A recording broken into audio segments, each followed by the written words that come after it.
camarades membres des différents gouvernements de l'AES, chers participants donc au premier sommet des chefs d'État de l'AES, bonjour. C'était un immense plaisir et un honneur de nous retrouver ici aujourd'hui, une date bénie, une date mémorable, le 6 juillet 2024, ici à Niamey. Avant tout propos, rendons grâce à Dieu qui a permis donc que ce jour soit. Nous lui disons merci pour tout ce qu'il a pu faire pour nous jusqu'à aujourd'hui et tout ce qu'il fera pour le peuple de l'AES. Permettez-moi également de rendre hommage au peuple nigérien. Ce peuple qui a tant souffert depuis l'avènement du CNSP et qui continue de rester debout.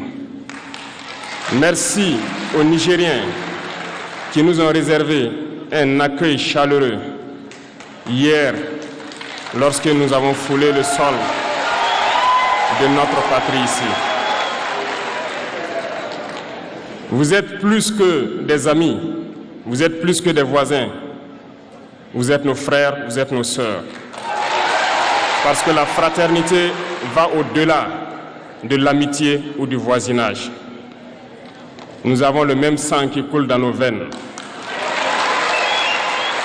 Dans nos veines coule le sang de ces vaillants guerriers qui ont combattu et qui ont réservé ces terres que nous appelons Mali, Burkina et Niger.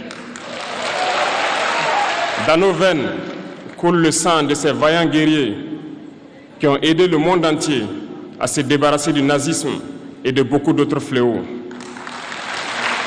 Dans nos veines coule le sang de ces vaillants guerriers qui ont été déportés d'Afrique vers l'Europe, l'Amérique, l'Asie ou je ne sais encore, et qui ont contribué à construire ces États pendant l'esclavage. Dans nos veines coule le sang d'hommes dignes, d'hommes robustes, d'hommes debout.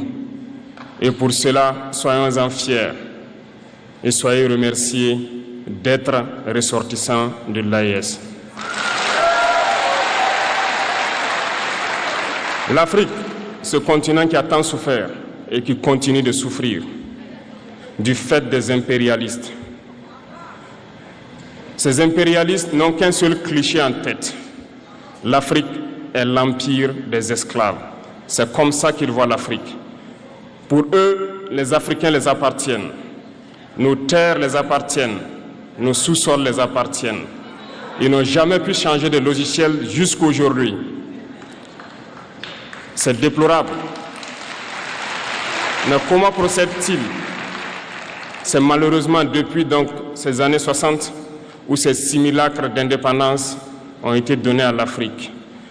Ils n'ont juste fait que placer des valets locaux à la tête, selon eux, de leur sous-préfecture, pour pouvoir continuer à les alimenter.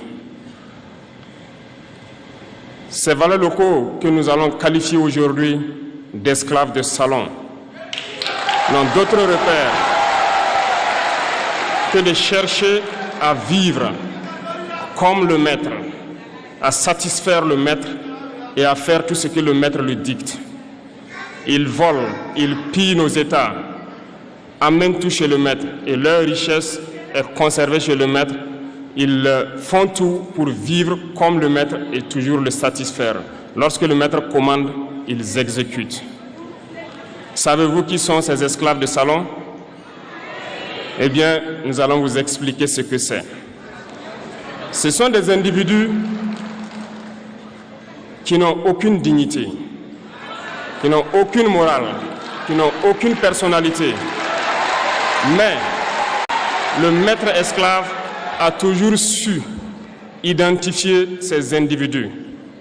Ils sont toujours prêts à trahir leurs frères pour satisfaire le maître. Ils nous ont trahis depuis l'indépendance et d'autres continuent jusqu'à aujourd'hui à nous trahir au profit de leur maître. Ces individus continuent toujours, contre vents et marées, à piller l'Afrique, à aider le maître à piller l'Afrique. Ils se plaisent à le dire chaque année Dans leur sondage économique, le Burkina est le pays le plus pauvre, le Mali est le pays le plus pauvre, le Niger est le pays le plus pauvre. Nous sommes classés parmi les derniers. Très bien, si nous sommes aussi pauvres qu'ils le disent, mais quand est venu le moment de prendre nos responsabilités, nous avons demandé à ces maîtres de quitter les lieux. Pourquoi ne veulent-ils pas partir? Lorsque nous prenons le cas du Niger, depuis plus de 40 ans, certains pays exploitent l'uranium pour produire de l'énergie chez eux. D'Ottawa jusqu'à Paris, les rues sont illuminées, c'est la lumière. Mais au Niger, c'est l'obscurité qui nous est servie. Lorsque vous partez dans nos États, nos sols sont troués de toutes parts pour rechercher les métaux précieux tels que l'or. Mais souvent, il n'y a même pas la moindre route accessible pour atteindre les zones où ils exploitent l'or, encore moins certains services sociaux de base. Voilà pourquoi nous avons décidé de nous révolter et de prendre le destin de nos pays en main. Il y a bien d'autres exemples. Mais lorsque nous avons décidé ainsi, eh bien, nous avons été approchés par certains esclaves de salon pour nous passer le message de leur maître. Parce qu'ils avaient créé cette sorte de chaîne polymère qui se relève à la tête de nos États pour les servir. Et nous sommes venus briser la chaîne. Et c'est inconcevable pour eux. Ils nous ont donc approchés et ils nous ont demandé de rentrer dans les rangs pour faire partir de l'élite qui doit diriger l'Afrique, parce qu'ils ont une élite formée et formatée qui doivent suivre, qui sont incrustés dans cette chaîne-là. Nous avons refusé de rentrer dans leur rang. Et dès lors, les hostilités ont commencé. Et ils ont fait fourvoyer dans nos zones plusieurs mercenaires, des formateurs. Les agents sont descendus dans le Sahel pour espérer mener des attaques barbares, lâches contre nos populations, espérer les révolter. En plus de ces attaques sur le terrain, les attaques communicationnelles, la manipulation, la désinformation battent son plein dans leur rang. Mais les peuples du Sahel ont compris et plus jamais on ne pourra les manipuler. Ils savent d'où ils viennent, ils savent ce qu'ils font et ils savent où ils partent.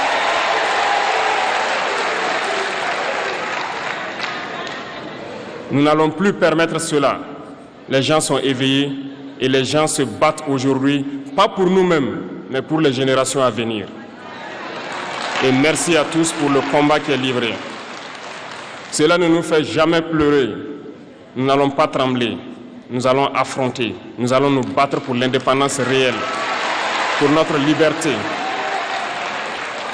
Parce que pour faire peur au peuple de l'AES, ces individus n'ont que 3 termes dans la bouche: démocratie, liberté, droits de l'homme.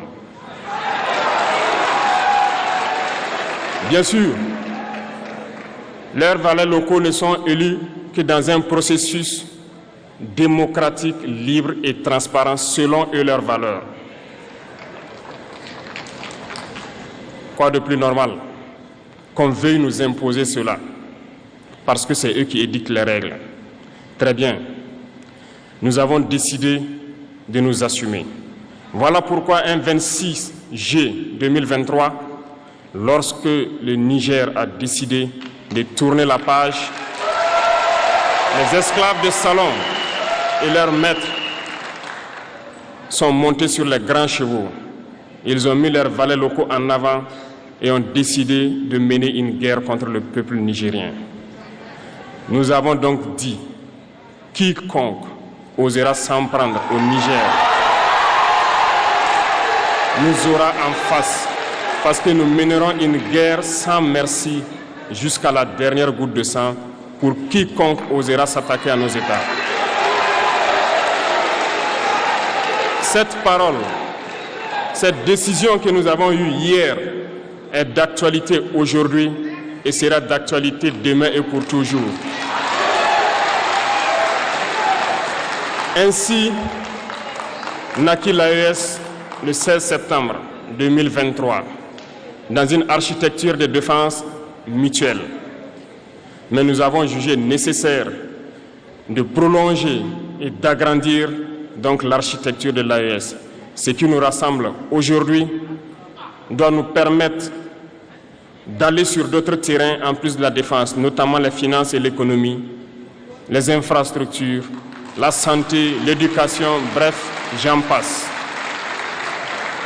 Je souhaite donc que ces moments soient pour nous une histoire que nous allons écrire pour l'AES, mais surtout pour l'Afrique et pour le monde entier. Que Dieu illumine tout un chacun de nous. Que Dieu nous inspire dans ces tâches qui nous sont confiées. Et surtout, que lorsque nous faisons tous nos travaux, que nous ayons en tête une seule chose, l'intérêt suprême de nos populations. Sur ce, nous prions encore une fois de plus, bon Dieu, qu'il nous accompagne tous dans nos différentes tâches, qu'il protège nos combattants qui, grâce à eux, nous permettent d'être assis ici et d'échanger autour de l'avenir de nos États. Soyez donc remerciés une fois de plus, peuple nigérien. Soyez unis et solidaires, peuple de l'AES, la patrie ou la mort.